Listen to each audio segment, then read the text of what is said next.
Yes student, good morning. Career Academy विद्यालय की online class में आपका फिर से स्वागत। अपन बात कर रहे थे कक्षा 12 के हिंदी व्याकरण का जो अपना टॉपिक चल रहा था पद परिचय। कौन सा चल रहा था? पद परिचय। और पद परिचय के अंतर्गत हमने अध्ययन कर लिया था विकारी शब्दों के बारे में। किसके बारे में अध्ययन कर लिया था? विकारी शब्दों के बारे में। अब इस पद परिचय के अंतर्गत सबसे पहले संज्ञा के बारे में पढ़ा, फिर सर्वनाम, तीसरा बिंदु हमने विशेषण के बारे में पढ़ा, और चौथा बिंदु आज हमारा है वो है क्रिया। क्या रहेगा? क्रिया। ये अपन बात कर रहे हैं विकारी। ये क्या है? विकारी शब्द। और विकारी शब्द जैसा कि मैंने पहले बताया है, जिसमें विकार उत्पन्न होता है, जिसमें परिवर्तन होता है, उसको अपन क्या बोलेंगे? विकारी शब्द बोलेंगे। इसका भी आपको विशेष रूप से क्या रखना है? ध्यान रखना है। तो पहले विकारी शब्दों की बात करें। संज्ञा हमने पढ़ ली, सर्वनाम का अध्ययन किया, विशेषण का किया। आज हम पढ़ेंगे क्रिया के बारे में। किसके बारे में पढ़ेंगे? क्रिया। तो आपको मुख्य रूप से क्रिया में आपको ध्यान रखना है कर्म के आधार पर। किसके आधार पर? कर्म के आधार पर। कर्म के आधार पर क्रिया दो प्रकार की होती है। कर्म के आधार पर क्रिया दो प्रकार की होती है। कर्म के आधार पर क्रिया कितने प्रकार की होती है? दो प्रकार की होती है। इसका विशेष रूप से ध्यान रखना है। जैसे कौन सी? नंबर 1 में बात कर रहा हूँ अकर्मक क्रिया। पहली कौन सी है? अकर्मक क्रिया। अकर्मक क्रिया। अब क्या कहती है अकर्मक क्रिया? जरा ध्यान दीजिए। अकर्म, अ का मतलब नहीं। देखो अ है वो उपसर्ग जुड़ा है। अ क्या जुड़ा है? उपसर्ग। और अ का मतलब है नहीं। अ का मतलब है नहीं। कर्म मतलब कर्म। कर्म का मतलब कर्म। ऐसा वाक्य या जिस वाक्य के अंदर कर्म मौजूद नहीं हो, जिस वाक्य के अंदर कर्म मौजूद नहीं हो और संपूर्ण वाक्य पर कर्ता का आधिपत्य हो। संपूर्ण वाक्य पर किसका रोल हो? कर्ता का। तो मैं परिभाषा क्या कह सकता हूं कि जिस वाक्य में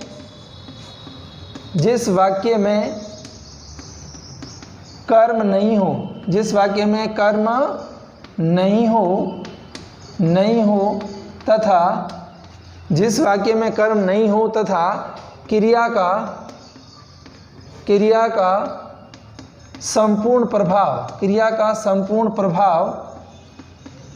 संपूर्ण प्रभाव कर्ता पर पड़े, उसे अकर्मक क्रिया कहते हैं। उसे अकर्मक क्रिया कहते हैं। अकर्मक क्रिया क्या कह रही है? ध्यान देना कि इस क्रिया के अंदर एक तो क्या नहीं, अ का मतलब नहीं, उपसर्ग। मतलब जैसे ये मेन शब्द है, ये कर्म है, वो क्या है? शब्द है। लेकिन इस कर्म के आगे हमने लिख दिया अ उपसर्ग। क्या लगा दिया? अ उपसर्ग लगाने के कारण ये हो गया कि मतलब इसके अंदर कर्म नहीं पाया जाएगा। क्या नहीं पाया जाएगा? कर्म। तो क्या होगी परिभाषा की? जिस वाक्य में कर्म नहीं हो तथा क्रिया का संपूर्ण प्रभाव किस पर पड़ता हो? कर्ता पर पड़ता हो, उसको अपन क्या बोलेंगे? अकर्मक क्रिया बोलेंगे। क्या बोलेंगे? अकर्मक क्रिया। फॉर एग्जाम्पल उदाहरण से समझने का प्रयास करते हैं। देखिए, जैसे मैंने लिखा मोर नाचता है। मैंने ये उदाहरण लिखा। अब आपको इस उदाहरण को समझना है। जैसे मोर है वो क्या है? कर्ता है। कर्ता मतलब किसको कहेंगे? कर्ता उसको कहेंगे जो कार्य करने वाला हो। कार्य को करने वाला क्या कहलाता है? कर्ता कहलाता है। काम कौन कर रहा है? मोर। अब ये जो नाचता है वो क्या है? क्रिया है। नाचता है वो क्या क्रिया है? क्रिया। किससे बनी? नाचना क्रिया से। देखो क्रिया मैंने क्या कहा कि वाक्य में किसी कार्य का करना या होना पाया जाता है। देखो क्रिया की यदि आपको परिभाषा पूछे कि क्रिया की परिभाषा क्या है, तो क्रिया की परिभाषा ये है वाक्य में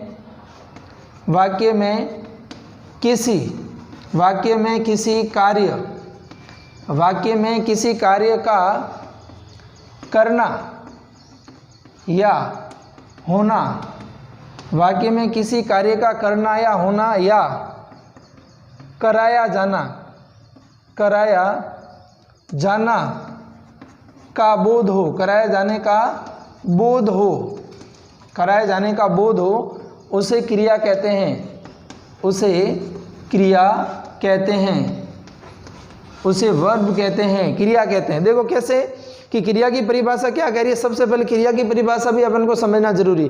क्यों?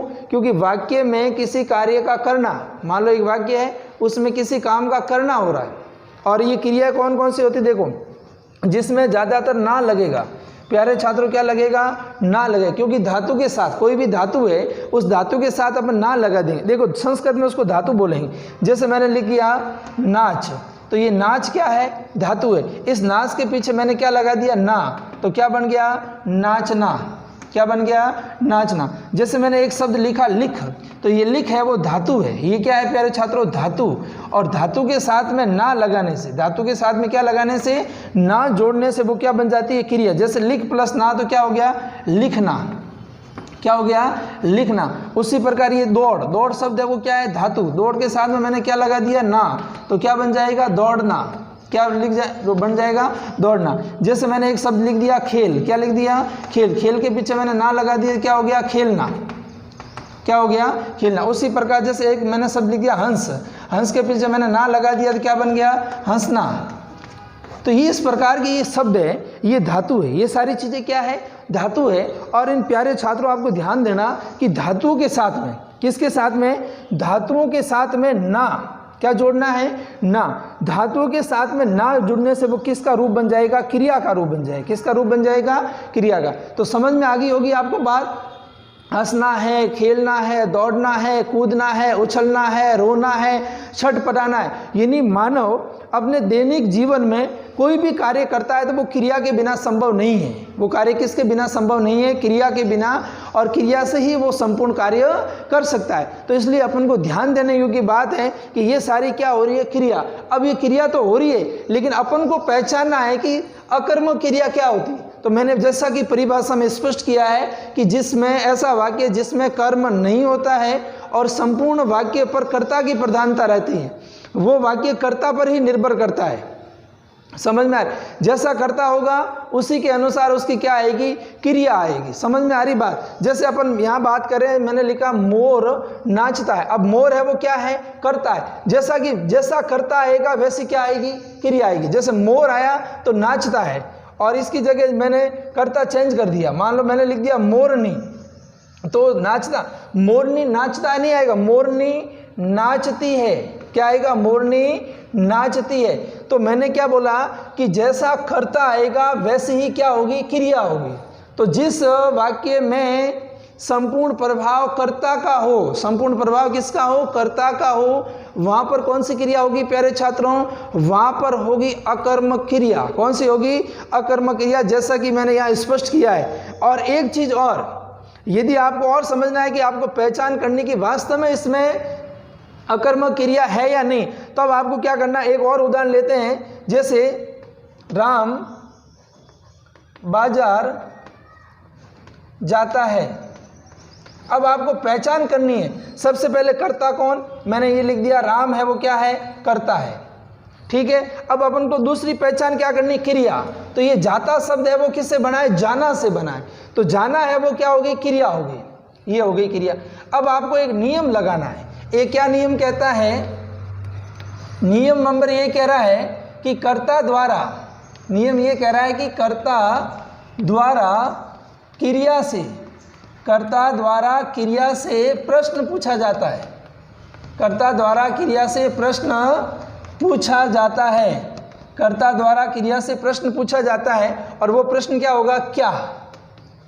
एक तो क्या से आपको प्रश्न पूछना है, और एक पूछना है किसको। एक तो क्या से पूछना है और दूसरा किसको पूछना है? किसको से। जैसे देखिए राम करता है, ये अब राम हो गया, तो ये कर्ता द्वारा किससे प्रश्न करना है? क्रिया से। तो कर्ता कौन है? राम, और क्रिया क्या है? जाता। तो प्रश्न पूछो राम क्या, राम क्या जाता है, राम क्या जाता है। उत्तर आ रहा है? नहीं आ रहा है। लगाओ किसको? राम किसको जाता है? राम करता है, राम किसको जाता है। उत्तर आ रहा है? नहीं। तो आपको ध्यान देना है कि जब कर्ता द्वारा क्रिया से प्रश्न पूछा जाता है, यदि उत्तर नहीं आता है मतलब अकर्मक क्रिया। कौन सी होगी? अकर्मक क्रिया। समझ में आ गई होगी। जहां उत्तर नहीं आएगा, वहां कौन सी क्रिया होगी प्यारे छात्रों? वहां होगी अकर्मक क्रिया। जैसे मैं लिख देता हूं उदाहरण, मोहन खेलता है। अब देखो, मोहन है वो क्या हो गया? कर्ता हो गया, और खेलना है वो क्या होगी? क्रिया। तो प्रश्न पूछो, मोहन क्या खेलता है? उत्तर आ रहा है? नहीं आ रहा है। फिर पूछो, मोहन किसको खेलता है? मोहन किसको खेलता? उत्तर आ रहा है? नहीं आ रहा है। जहां उत्तर नहीं आए, जब कर्ता द्वारा क्रिया से प्रश्न पूछा जाए और वहां उत्तर की प्राप्ति नहीं हो, मतलब अकर्मक क्रिया। कौन सी होगी? अकर्मक क्रिया। तो समझ में आ गई होगी अकर्मक क्रिया क्या होगी। सीधा सा है फंडा। कर्ता दिया हुआ होगा, क्रिया दी होगी, कर्ता द्वारा क्रिया से आपको प्रश्न पूछना है, यदि उत्तर आ जाए तो उत्तर के साथ में को लगाओगे, वाक्य जमता है तो सकर्मक क्रिया, उत्तर नहीं आ रहा मतलब अकर्मक क्रिया। अब दूसरा उदाहरण, दूसरी होगी अपनी सकर्मक क्रिया। दूसरी कौन सी होगी?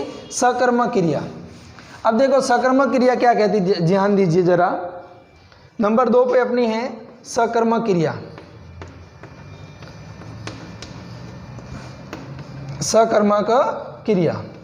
अब देखो, जैसा नाम से अपन को इसका अर्थ निकालना, अ मतलब नहीं, स मतलब साथ। देखो ये एक शब्द आ गया स, क्या हो गया? स का मतलब होगा साथ। अब मैं कह सकता हूं वाक्य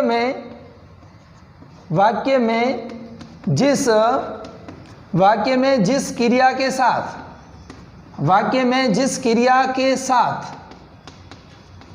में जिस क्रिया के साथ कर्म जुड़ा हुआ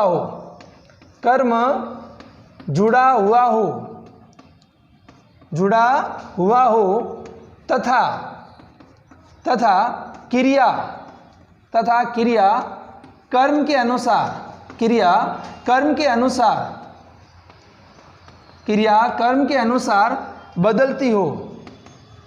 क्रिया कर्म के अनुसार बदलती हो, वहाँ सकर्मक क्रिया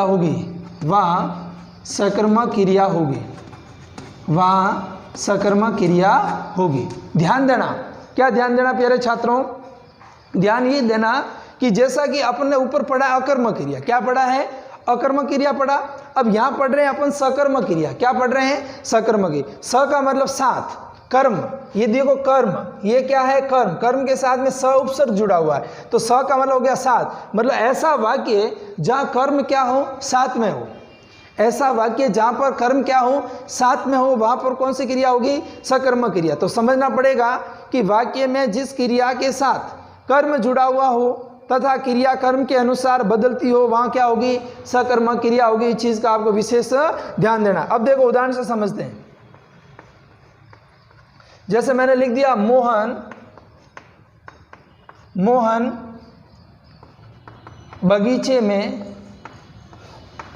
बगीचे में आम खाता है। मोहन बगीचे में आम खाता है। समझ में आ रही बात? अब ध्यान देना कि मोहन क्या है? कर्ता। नियम वही लगाना है। मोहन क्या है? कर्ता। क्रिया कौन सी आई? खाता। किससे बनी है? खाना। तो ये मैंने लिख दिया क्रिया। अब वही प्रश्न पूछो, मोहन क्या खाता है? मोहन क्या खाता है? उत्तर क्या आ रहा है? आम। प्रश्न पूछा, मोहन क्या खाता है? उत्तर क्या आ रहा है? आम। उत्तर क्या आया? आम। अब जो उत्तर आ रहा है उसके साथ में आपको को जोड़ना है। क्या जोड़ना है? को। तो देखो को जोड़ो, मोहन क्या खाता है, तो उत्तर आया आम, तो आम को खाता है। आम को खाता है, इसका मतलब ये आम है वो क्या हो गया? कर्म हो गया। क्या हो गया? कर्म हो गया। इसमें इस वाक्य में कर्म की क्या है? मौजूदगी। समझ में आ रही बात? सीधा सा फंडा है। क्या शब्द जोड़ो? क्या से उत्तर नहीं आया तो किसको? ये लगाया मैंने। क्या से उत्तर नहीं आया तो क्या जोड़ना है? किसको जोड़ना है? क्या जोड़ना है? किसको। जैसे एक और उदाहरण लेते हैं।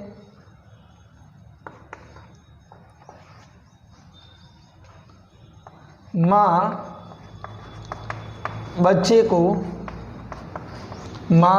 को दूध पिला रही है। माँ बच्चे को दूध पिला रही है। माँ बच्चे को दूध पिला रही है। अब देखो ये क्रिया आपको समझना है, ये पिला शब्द है वो क्रिया है। क्यों? क्योंकि पिलाना से बना है। पिला शब्द किससे बना है? पिलाना से बना है। तो क्वेश्चन पूछो, माँ है वो करता है, माँ क्या पिला रही है? माँ क्या पिला रही है? तो वाक्य में क्या लिखा हुआ? दूध लिखा हुआ है। तो माँ दूध को पिला रही है। माँ किसको पिला रही है? दूध को पिला रही है। मतलब क्या पिला रही है बच्चे को? तो दूध पिला रही है। माँ बच्चे को क्या पिला रही है? तो माँ बच्चे को क्या पिला रही है? दूध पिला रही है। इसका मतलब इसमें कौन सी क्रिया होगी? सकर्मक क्रिया होगी। सीधा सा आपको समझना है, जहाँ कर्म मौजूद हो सकर्मक क्रिया, जहाँ कर्म नहीं हो अकर्मक क्रिया। पहचान कैसे करनी है? बस सीधा सा ये नियम है, कर्ता के द्वारा क्रिया से प्रश्न पूछा जाएगा और केवल दो शब्द, एक तो क्या और एक किसको। क्या और किसको। जैसे एक और उदाहरण लेते हैं, राम बाजार जाता है। राम बाजार जाता। अब अपन को समझना है कि इसमें कौन सी क्रिया है। तो राम करता है, जाना है वो क्रिया है। तो मैंने प्रश्न पूछा राम क्या जाता है? उत्तर आ रहा है। राम किसको जाता है? उत्तर आ रहा है नहीं आ रहा है। मतलब अकर्मक क्रिया। कौन सी होगी? अकर्मक क्रिया। दोनों क्रिया समझ में आ गई, सकर्म और अकर्मक। अब नेक्स्ट अपन लेते हैं तीसरी क्रिया जो अपनी है वो है पूर्वकालिक क्रिया। तीसरी क्रिया कौन सी है? पूर्वकालिक क्रिया।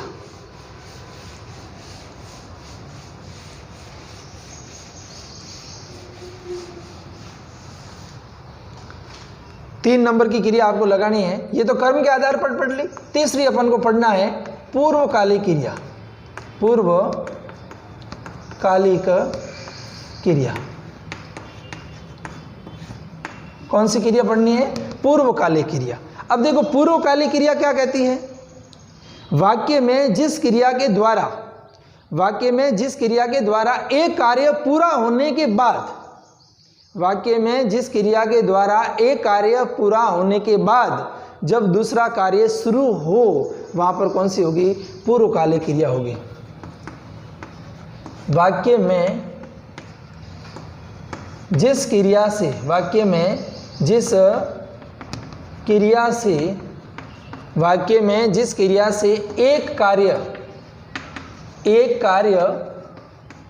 पूर्ण होने के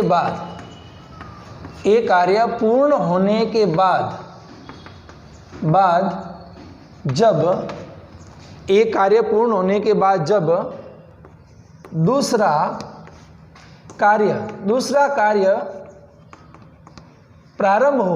कार्य प्रारंभ हो, वहाँ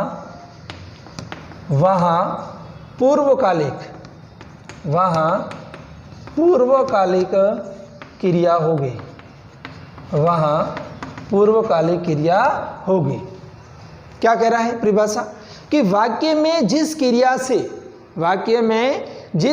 से एक कार्य पूर्ण होने के बाद जब दूसरा कार्य शुरू किया जाएगा, वहां पर कौन सी क्रिया होगी? पूर्वकालिक क्रिया होगी।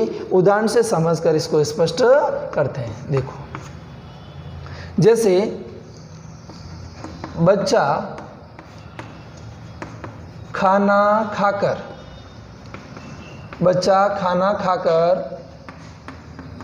विद्यालय जाएगा।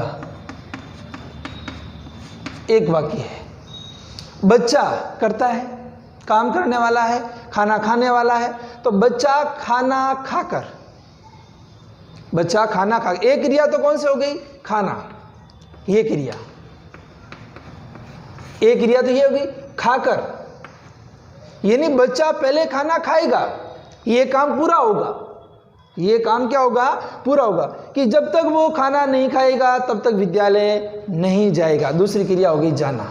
एक तो क्रिया खाना और दूसरी क्रिया जाना। जब तक पहली क्रिया पूरी नहीं होगी दूसरी क्रिया शुरू नहीं होगी। समझ में आ रही बात? जैसे एक और उदाहरण लेते हैं।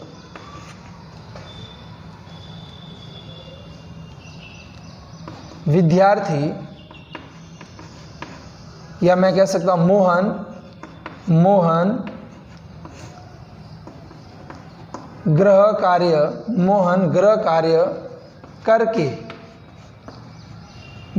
कार्य करके सोएगा। अब देखो, पहला है करना, मौन गृह कार्य करके, एक तो ये करना क्रिया है और दूसरी है सोना क्रिया। दूसरी कौन सी है? सोना क्रिया। कहने का मतलब ये जब तक गृह कार्य उसका पूर्ण नहीं होएगा तब तक मौन सोएगा नहीं। जब तक गृह कार्य पूरा नहीं होएगा तब तक मौन सोएगा नहीं। इसमें सीधा सा आपको ध्यान रखना है कि एक काम जब तक पूरा नहीं होगा तब तक वो दूसरा कार्य शुरू नहीं करेगा। जब तक नाश्ता तैयार नहीं होगा तब तक विद्यालय नहीं जाएगा। समझ में आ रही बात? कहने का मतलब है एक कार्य जब तक पूरा नहीं होगा तब तक दूसरा कार्य शुरू नहीं होगा। तो ये आपकी होगी कौन सी? पूर्वकालिक क्रिया। नंबर 4 आपको अध्ययन करना है प्रेरणार्थ क्रिया। नंबर 4 पर आएगी आपकी प्रेरणार्थ क्रिया। नंबर 4 पे कौन सी आएगी? प्रेरणार्थ क्रिया। देखो प्रेरणार्थ क्रिया क्या कह रही है? जहां कर्ता स्वयं कार्य न करके जहां कर्ता स्वयं कार्य न करके किसी और से कार्य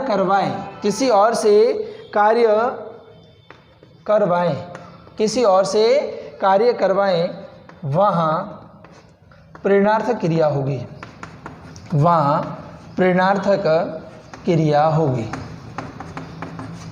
वहां कौन सी क्रिया होगी? प्रेरणार्थक क्रिया। अब देखो क्या कह रही प्रेरणार्थक क्रिया? मतलब करता है वो खुद काम नहीं कर रहा है, वो चाहे किसी को प्रेरणा दे सकता है, किसी को मोटिवेशन दे सकता है, मोटिवेट कर सकता है, कैसे भी करके। कर्ता खुद काम नहीं करके वो अपनी प्रेरणा से, अपने और किसी कार्य से वो किसी से काम करवाता है, तो वह प्रेरणार्थक क्रिया होगी। उदाहरण देखो,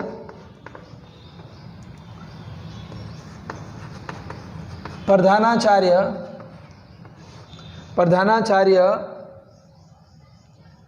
ने चपरासी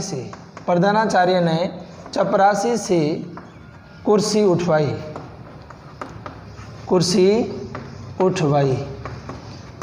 अब देखो प्रधानाचार्य खुद करता है, तो प्रधानाचार्य ने चपरासी से कुर्सी उठवाई। प्रधानाचार्य ने खुद काम नहीं किया, मतलब अपन को यहां समझना है कर्ता ने, किसने? कर्ता ने खुद काम नहीं किया।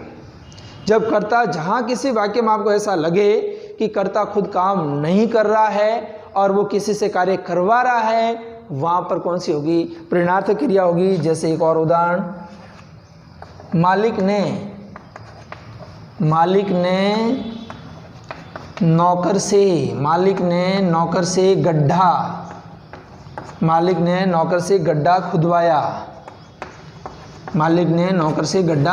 खुदवाया। क्या मालिक ने खुद गड्ढा खोदा? नहीं। यानी जहां कर्ता, या मालिक कौन है? कर्ता है। जहां कर्ता स्वयं कार्य नहीं करता, प्यारे छात्रों, जहां कर्ता स्वयं कार्य नहीं करता है और वो किसी को अपनी प्रेरणा से कार्य करवाता है, तो वहां पर कौन सी क्रिया होती है प्यारे छात्रों? वहां पर होती है प्रेरणार्थक क्रिया। तो ये कुछ महत्वपूर्ण क्रियाएं थी। इसके अलावा हालांकि क्रिया बहुत सारी है, लेकिन ये कुछ महत्वपूर्ण क्रियाएं हैं जिनका हमने अध्ययन किया। अब आपको समझना है पद परिचय के अंतर्गत।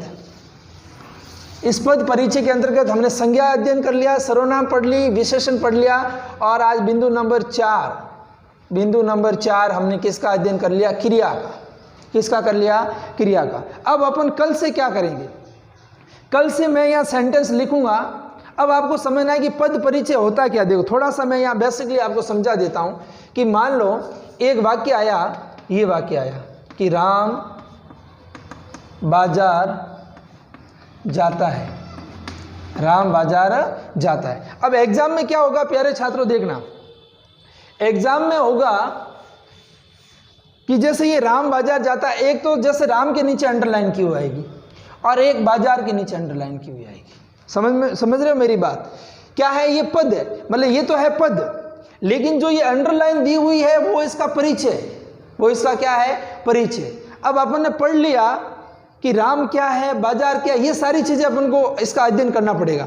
जैसे अब एग्जाम में आ गया राम बाजार जाता है, निम्नलिखित रेखांकित शब्दों का पद परिचय दीजिए। कैसे क्वेश्चन आएगा, राम बाजार जाता है, निम्नलिखित रेखांकित शब्दों का पद परिचय दीजिए। किसका पद परिचय देना है, रेखांकित शब्दों। अब पद परिचय अपन को इसके आधार पर देना है, या तो वो संज्ञा होगी, ये शब्द है, या तो संज्ञा है। संज्ञा है तो कौन सी है, सर्वनाम है तो कौन से हैं जिससे अपन ने पढ़ा, विशेषण है तो कौन सा है, क्रिया है तो कौन सी है। तो देखो सबसे पहले मैंने लिखा राम, क्या लिखा, राम। अब अपन को पता करना है कि राम क्या है। मैंने सबसे पहले आपको पढ़ाया था संज्ञा के बारे में, कि जहां किसी व्यक्ति का नाम हो, जहां किसी व्यक्ति का क्या हो, नाम हो, जहां किसी एक का बोध हो, जहां किसी एक का बोध हो, वहां पर कौन सी होगी, संज्ञा। अब संज्ञा तो होगी तो आपको यहां लिखना नहीं है कि ये संज्ञा है, लेकिन संज्ञा में अपन ने 3 रूप पढ़े थे। सबसे पहला व्यक्तिवाचक संज्ञा, नंबर दूसरा जातिवाचक संज्ञा, नंबर तीसरा भाववाचक संज्ञा। तो राम है वो कौन सी संज्ञा है, तो राम है वो अपन सबको पता है कि राम है वो व्यक्तिवाचक संज्ञा, क्योंकि किसी व्यक्ति का बोध हो रहा है। तो एक तो आपने इसका परिचय दे दिया कि भाई ये व्यक्तिवाचक संज्ञा है, दे दिया परिचय आपने कि राम का परिचय दे रहे हैं अपन कि राम क्या है। एक परिचय तो अपन दे दिया कि राम है वो व्यक्तिवाचक संज्ञा है। दूसरा परिचय राम के बारे में अपन क्या दे सकते हैं कि राम है वो पुल्लिंग है, दे सकते हैं ना, क्योंकि राम आपको स्त्रीलिंग तो लग नहीं रहा है, तो राम है वो क्या है, पुल्लिंग है। अब अपन एक और पता कर सकते हैं कि राम है वो क्या है, राम है वो क्या, एक वचन है एक बहुवचन है। तो राम अकेला ही बाजार जा रहा है तो एक वचन, एक वचन। समझ में आ रही बात? ये 3 चीज अपन यहाँ दे सकते हैं। नंबर 1 राम है वो व्यक्तिवाचक संज्ञा है, नंबर 2 है वो पुल्लिंग है, और नंबर 3 है वो एक वचन है, और एक चौथा ये कह सकते हैं कि राम है वो करता है, क्या है, करता है। तो ये लिख सकते हैं जाता क्रिया का कर्ता, जाता क्रिया का कर्ता। चौथा बिंदु क्या हो जाएगा, जाता क्रिया का कर्ता। इस प्रकार ही हमारा किसका परिचय हो गया, राम का। अब दूसरा मैंने अंडरलाइन कर रखी है बाजार। तो इस बाजार को भी अपन को क्या करना है, इसका भी परिचय देना है। बाजार का भी अपन को क्या देना है, परिचय। तो बाजार का परिचय कैसे देंगे, अब देखो आप, बाजार क्या है, संज्ञा है, एक सर्वनाम, सर्वनाम तो हो नहीं सकता, मैंने पढ़ा। बाजार है वो संज्ञा है, बाजार है वो क्या है, संज्ञा है। अब बाजार है वो किसी एक व्यक्ति का नाम है, नहीं है। बाजार, बाजार पूरी, जैसे भिनमाल का बाजार, जालोर का बाजार, जयपुर का बाजार, सभी बाजार एक जाति है, किसका बोध करवा रही है, एक जाति का। तो बाजार है वो किसका बोध करवा रही है, जाति का, इसलिए होगी ये जातिवाचक संज्ञा, जातिवाचक संज्ञा। बाजार क्या हो गई, जातिवाचक संज्ञा। समझ में आ रही बात, बाजार है वो जातिवाचक संज्ञा हो गई। अब उसके बाद में देखना, आपको पता करना है कि बाजार है वो क्या है। तो बाजार है वो बोध करवा रहा है स्त्रीलिंग का, बाजार किसका बोध करवा रहा है, स्त्रीलिंग का। और बाजार हमेशा क्या कहलाता है, बहुवचन में आता है। किस में आता है, बहुवचन में आता है। समझ में आ रही बात? तो ये बाजार का पद परिचय हो गया। तो इस प्रकार कल अपन बहुत सारे उदाहरणों के माध्यम से समझेंगे किस किस के बारे में, संज्ञा, सर्वनाम, क्रिया और विशेषण का पद परिचय कैसे होता है। क्योंकि एग्जाम में तो एक ये ऐसे उदाहरण दिए हुए आएंगे और उसमें से आपको पता करना पड़ेगा कि क्या है। तो इस प्रकार इन चीज़ों के बारे में हमने बेसिक अध्ययन किया, और बेसिक अध्ययन करने के बाद ही तो अपन इनका पद परिचय अच्छे से कर पाएंगे। तो कल हमारा रहेगा संपूर्ण, जो हमने 4 चीज़ें पढ़ी विकारी शब्द के अंतर्गत, इसका पद परिचय कैसे करना है वो कल करेंगे। बहुत बहुत धन्यवाद, आपका दिन शुभ रहे।